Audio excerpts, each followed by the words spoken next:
My name is SDub Nation, and I'm the smallest YouTuber alive. I like to start off by saying there's going to be a lot of ear rape in this video, so turn down your volume, maybe? I don't know. I like to stop and take the time to actually rank all the seasons of Supergirl. Not one season is better than the other. I love all of them equally. There's just some that I like other. I mean, I love them all, but I just like others more and more rewatchable. So, everything that I say in this video is just my very own opinion. Please like, comment, subscribe. And now let's get into the ranking.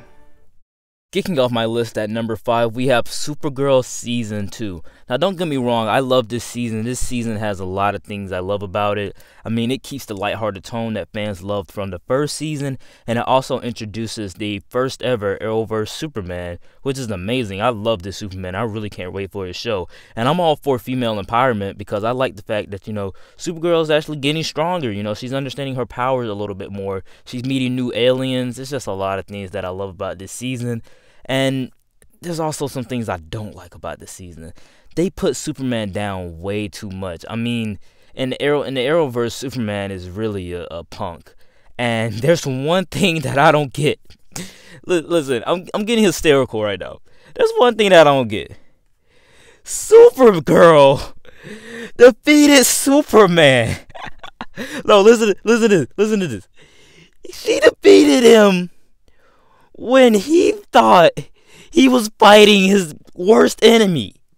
Like, his worst enemy. Zod! Bro, I swear to God, you cannot make this up. This is exactly what he said to Dax. This is exactly what he said. Bakara just defeated me. She's the champion of Earth. Are you kidding me? Oh my God. Yo, this is bro, this is crazy. Yo, this is crazy. Oh my God, this is crazy. Dude, I can't. She's the champion of Earth? Get out of here. Oh my God. Yo, bro, ever since she got into CW, man, they messed up her character. Like, for real, like, she defeated Superman! Bro, I still can't get past that. But, anyway, if I can ignore all of that because this season is actually pretty nice. It's actually pretty well done. It's just those things that it weighs it down for me a lot. But Melissa Benoist, as always, is great as Supergirl. And I like seeing the fact that Superman and Supergirl are actually teaming up. They actually work as family. It's pretty nice. And they're cousins. I mean, what else can I say? I love the fact that we see Supergirl and Superman on screen together. Coming in at number 4, we have Supergirl Season 3. Now, coming into Season 3, I can already tell that we was going to have a darker tone since the events of Season 2 happened.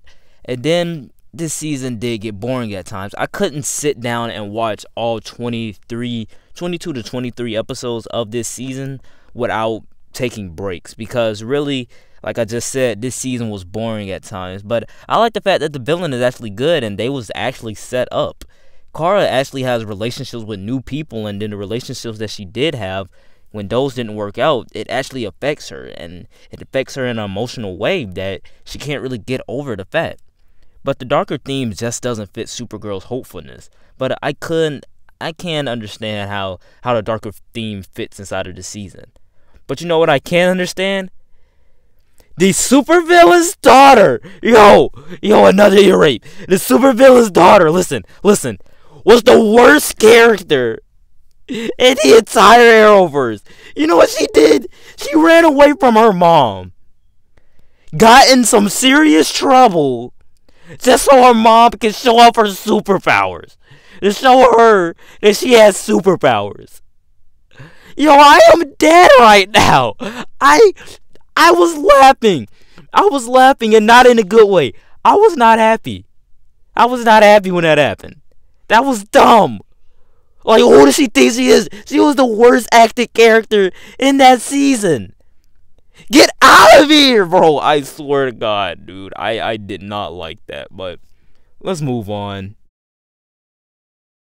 Kicking off my top 3 list, we have Supergirl Season 5. Just like Season 3 is boring and very confusing. The villain is not clear, but Post-Crisis is the better half. Brainy has great character development, but it is kind of confusing. Kara and Layla's relationship is very emotional for fans just like me, and Lex is always a treat to have inside of the show. And also, what I didn't get from the finale, Is Brainy dead? Yo, where's Brainy? Where's Brainy? Like, is he dead? Like, what's going on? I didn't understand, like the bottle episode, like the episode after Crisis. I didn't understand what that was about. Like, I know the multiverse is gone and, like, different Brainies started popping up everywhere. But who are they? Like, what are like where do they come from? They come from different Earths? Like, the different Earths inside of the future? Listen, the season just has a lot of plot holes, in my opinion. But like I just said, Lex is always a treat. He makes the season a whole lot better.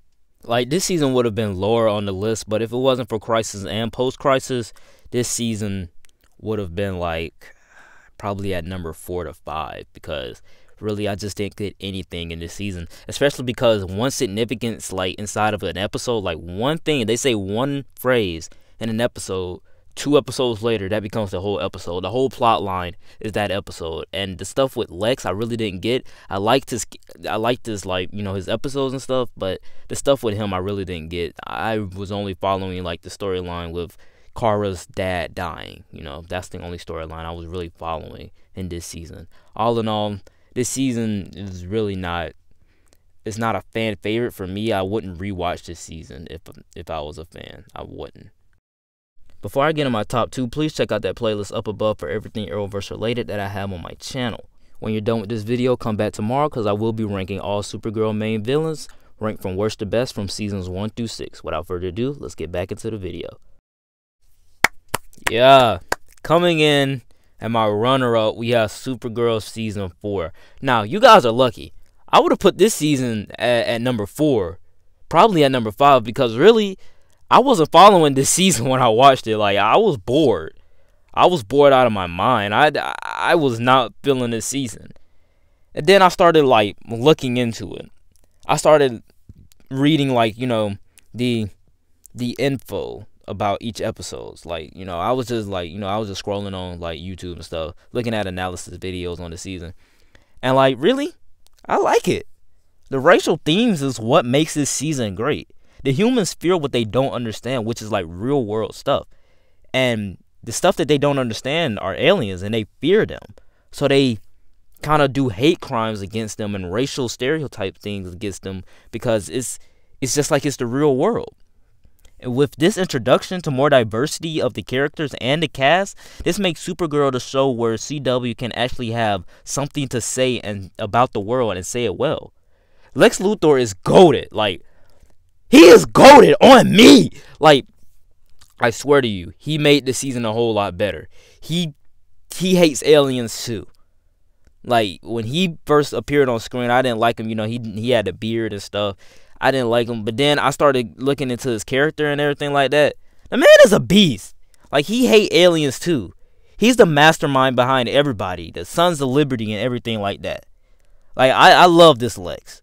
And the Russian Supergirl doesn't actually see herself as the villain either. So this season was actually pretty good. But coming in at my number 1 has gotta go to Supergirl season 1. Till this day, season 1 will always be the best season and my favorite season of Supergirl, and one of the best in the Arrowverse. Melissa Benoist is the perfect casting. She is so bubbly and hopeful and brings Supergirl to life in a way that's likable. I think the reason this season was so well liked was because it was family friendly and it was on CBS, and that was when the show was actually good. Supergirl season 1 is the first Arrowverse season I ever watched, which was actually true. After that, I saw Flash season 1. I couldn't get into season 2 of both of these shows. And that was before I fell off for like a couple of years. And it was the best time of my life. She wasn't being hyped up by putting her cousin down. Heck, her cousin wasn't even showed in the show until CW. Kara was just trying to find her place in a world that already had Superman, and I think that's more empowering than being called the champion of Earth. This season was just something special to me because it was so corny, it was so likable, it was so bright. I loved it, and it was like Supergirl was actually trying to find her way in life, you know? And I can forgive, like, all the villain stuff because I just like seeing Kara in her everyday life at Catco and Cat giving her inspirational speeches while also giving her some tough love. And it's also great that we get to see the Flash in this, so he kind of, like, brings to life, he kind of, like, brought more life into his character while being on Supergirl because You know, they were both bright shows, and with him being inside of the show, it was pretty nice. So all in all, Supergirl season 1 is just amazing in my opinion. So that's why it has to come in at number 1. Alright guys, that is it for the ranking. Please know that everything that I said in this video was just my very own opinion. My list was certainly not the right list, it was just my list. And please feel free to comment down below, what did you think of all seasons of Supergirl? You can do your ranking, or you can just do your favorite season. Like, comment, subscribe, and I'll see you guys next time. Peace.